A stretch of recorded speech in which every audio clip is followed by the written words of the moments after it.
Hello বন্ধুরা, সিনেমাওয়ালার জনপ্রিয় নাটক দেনা পাওনার ১২১তম পর্ব তো আমরা সবাই দেখলাম। আর এই পর্বের শেষ দৃশ্যটি আমাদের সবার বুকেই যেন একটা বড় ধাক্কা দিয়েছে। অ্যালেন শুভ্র যখন তার মায়ের চিকিৎসার জন্য নিজের বসের কাছ থেকে ৫০ লাখ টাকা অ্যাডভান্স নিয়ে আসে, তখন তার বাবা ডাক্তার এজাজুল ইসলাম তাকে একটি ভয়ঙ্কর সত্য জানান যে খালিদ সাহেবের কোম্পানিতে সে চাকরি নিয়েছে এবং যিনি এই টাকা দিয়েছেন তিনি অন্য কেউ নন, তিনিই হলেন অ্যালেন শুভ্রর জন্মদাতা পিতা।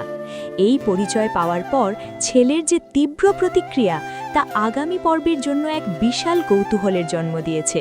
তাহলে আগামী ১২২তম পর্বে কি হতে যাচ্ছে? প্রথমত আমরা দেখতে পাব এক চরম ইমোশনাল কনফ্রন্টেশন। অ্যালেন শুভ্র কোনোভাবে তার এই আসল বাবাকে মেনে নেবে না। গত পর্বেই সে জানিয়েছে তার পৃথিবীতে একটাই বাবা, আর সে অন্য কাউকে বাবা বলে মানতে রাজি নয়। আগামী পর্বে আমরা দেখব সে ওই ৫০ লাখ টাকার ব্যাগ নিয়ে সরাসরি অফিসে চলে যাবে। সে খালেদ সাহেবের সামনে গিয়ে তার রেজিগনেশন লেটার এবং পুরো টাকাটা ফেরত দিয়ে আসবে। খালেদ সাহেব হয়তো ছেলেকে কাছে পাওয়ার জন্য কান্নায় ভেঙে পড়বেন, অতীতের ভুলের জন্য ক্ষমা চাইবেন, কিন্তু ছেলে তার সিদ্ধান্তে অটল থাকবে। সে প্রমাণ করে দেবে যে জন্ম দিলেই বাবা হওয়া যায় না, বাবা হতে গেলে যে দায়িত্ব পালন করতে হয় সেটা তার পালক বাবাই করেছে। দ্বিতীয় সবচেয়ে বড় প্রশ্ন হল, মায়ের চিকিৎসার টাকার এখন কি হবে?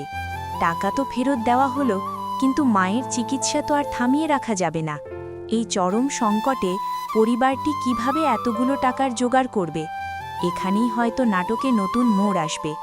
হয়তো ছেলে তার নিজের কোনো বড় আত্মত্যাগ করবে, অথবা পরিবারের অন্য সদস্যরা তাদের শেষ সম্বলটুকু বিক্রি করে দেওয়ার সিদ্ধান্ত নেবে। এই মানসিক টানাপোড়েন দর্শকদের চোখে পানি এনে দেবে। অন্যদিকে আমরা শাহিদুজ্জামান সেলিম সাহেবের চরিত্রটিকে দেখেছি রাতের অন্ধকারে রাস্তায় কান্নায় ভেঙে পড়তে।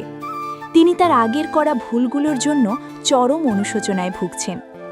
আগামী পর্বে খুব সম্ভবত তিনি এই পরিবারের বিপদের কথা জানতে পারবেন, আর নিজের কৃতকর্মের প্রায়শ্চিত্ত হিসেবে তিনি হয়তো গোপনে এই ৫০ লাখ টাকার ব্যবস্থা করে দেবেন, যাতে কেউ বুঝতে না পারে যে টাকাটা কোথা থেকে এসেছে। তিনি হয়তো নিজেকে গুটিয়ে নিয়ে দূর থেকেই পরিবারটির মঙ্গল চাইবেন। নাটকটির এই ইমোশনাল জার্নি আপনাদের কেমন লাগছে কমেন্ট করে জানান। দেখা হবে আগামী পর্বে। ধন্যবাদ। হ্যালো দর্শক, সিনেমাওয়ালা এন্টারটেইনমেন্টের দারুণ জনপ্রিয় এই নাটকটির সর্বশেষ পর্ব দেখার পর আপনাদের সবার মনে নিশ্চয়ই একটাই প্রশ্ন ঘুরপাক খাচ্ছে, এরপর কি হবে?